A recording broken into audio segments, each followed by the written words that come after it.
So I'm going to move over next to Lyr. I believe she is ready, and I'll see if I'm going to ask Lyr to look at her object and decide, would you like to do this by speaking to your object, or and being yourself, or becoming your object and speaking as though you are the object itself? And you can use voice, Lyr. Go ahead.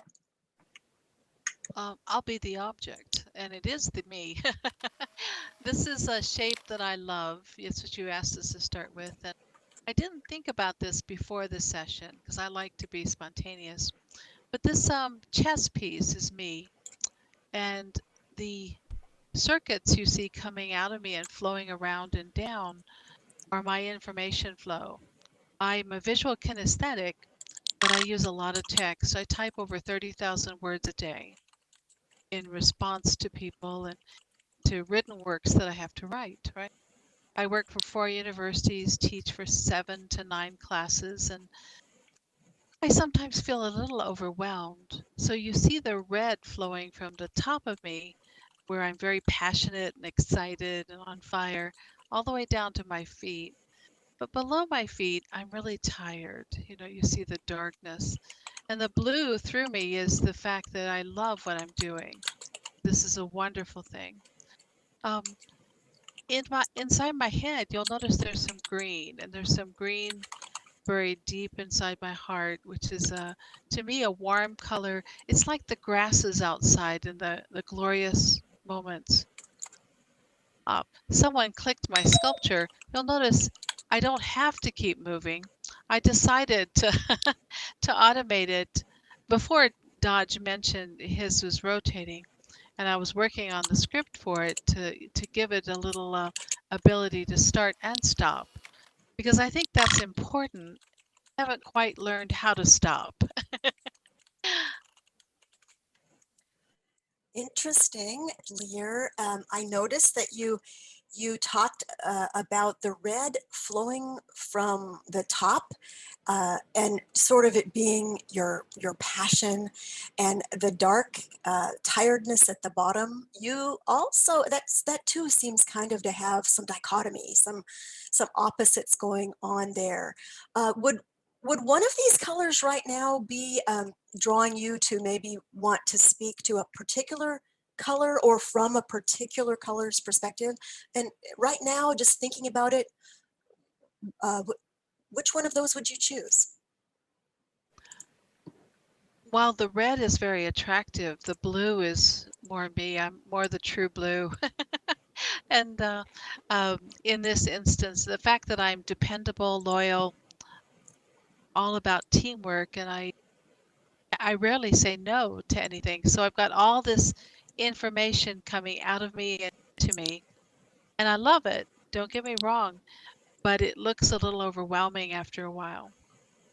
Can you speak as the blue? What would that blue have to say to you right now? I'm soothing. I'm full of information. I'm full of life. I vibrant.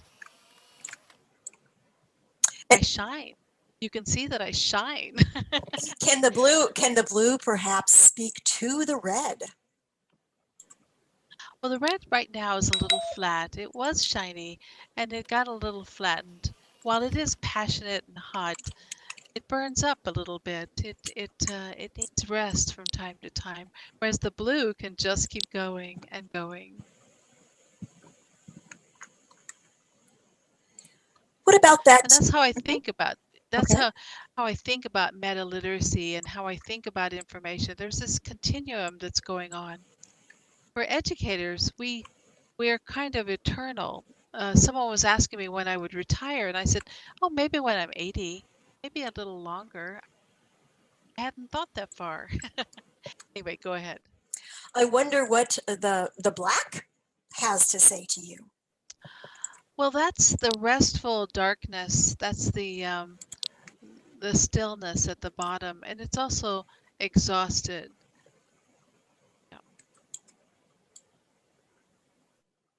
Would one of the other colors perhaps speak to the black? Maybe the blue or the red. Let's get those colors speaking to each other, it gives them a voice. You want to maybe speak to the black from one of their Well, perspectives. the red, the passion, certainly speaks to the darkness and says that there are times for quiet, but there's also times for sharing and for vibrancy.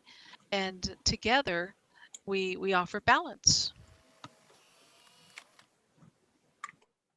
You also have a little green in there. I wonder what that green has to say to us. That's like the green spaces of gardens. When I was listening to Gentle earlier, I was thinking about the wonderful session at the mental health conference where they talked about the importance of green spaces and how, as we get overwhelmed with all this information, all this flow that's going through me, the green is what centers you and reminds you of the vibrancy of life. The vibrancy of life. Now I noticed that you have, there's two models here. Is this the same model leaning over here to the side? Yeah, I have one of them still, because you have to be still sometime in your life, right? And I tilted it so you could see the green inside the head. Interesting that, this one is turning and turning and this one is still. So, but it's the same object, that stillness.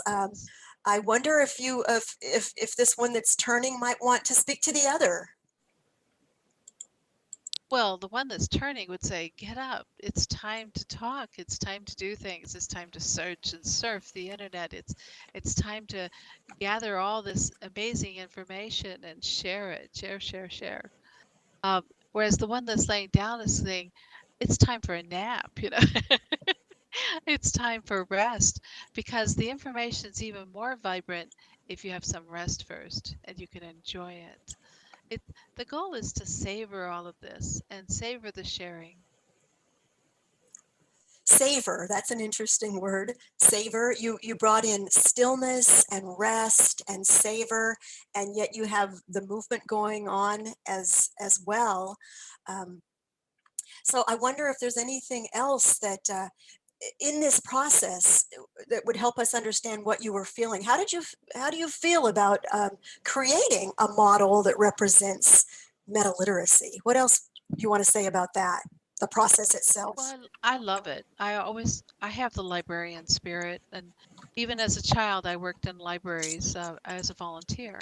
So to me, this is a natural. And then building is also a natural because you just start crafting something. All I did was shift, drag, and rotate, connect, and then think about how all these things would be moving. I'm thinking of them as the flow of information in and out, around and about, and how stimulating and exciting it is. And yet, after you watch for a while, you realize you do need moments of rest as well. So I loved this exercise, and it was great fun. Thank you.